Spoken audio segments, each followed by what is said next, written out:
Salut l'équipe Sahel Networks. Aujourd'hui, on voit ensemble c'est quoi la Default Gateway, comment elle fonctionne, et surtout pourquoi la redondance peut sauver ton réseau. 1. La Default Gateway, explication ultra simple. Imagine ton réseau local comme une maison. À l'intérieur, tous les appareils peuvent se parler.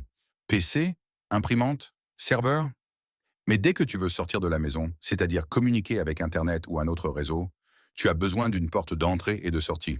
Cette porte, c'est la Default Gateway, c'est l'adresse du routeur ou du switch de niveau 3 qui va prendre ton trafic et l'envoyer vers l'extérieur. Sans cette passerelle, tu restes bloqué dans ta maison.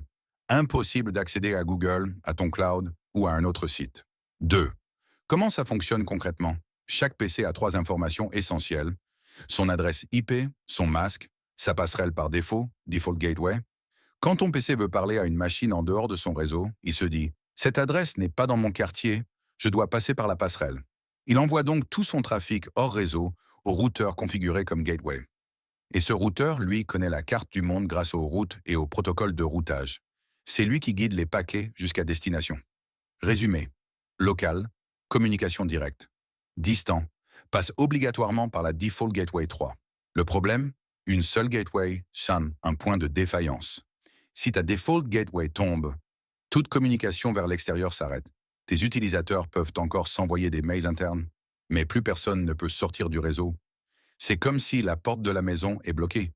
Tu restes enfermé même si tout fonctionne à l'intérieur. C'est ce qu'on appelle un Single Point of Failure 4. Pourquoi la redondance est indispensable? Pour éviter qu'une panne n'isole tout le réseau, on crée plusieurs routeurs qui ensemble fournissent une seule passerelle virtuelle, grâce à des protocoles comme HSRP, VRRP, GLBP. On peut faire en sorte que un routeur soit actif, un autre soit stand-by, et qu'ils utilisent une seule IP virtuelle comme passerelle. Si le routeur principal tombe, le routeur de secours prend automatiquement le relais. L'utilisateur ne voit rien. Le réseau continue comme si de rien n'était. C'est comme avoir deux portes, mais toujours la même clé. Imagine 300 employés qui ne peuvent plus accéder à Internet, au cloud, aux applications métiers. Tout s'arrête. Sans redondance, j'ose paralysie totale du réseau. Et dans les entreprises, chaque minute perdue coûte cher. La Default Gateway, c'est ta porte vers le monde extérieur. Sans redondance, le moindre problème bloque tout.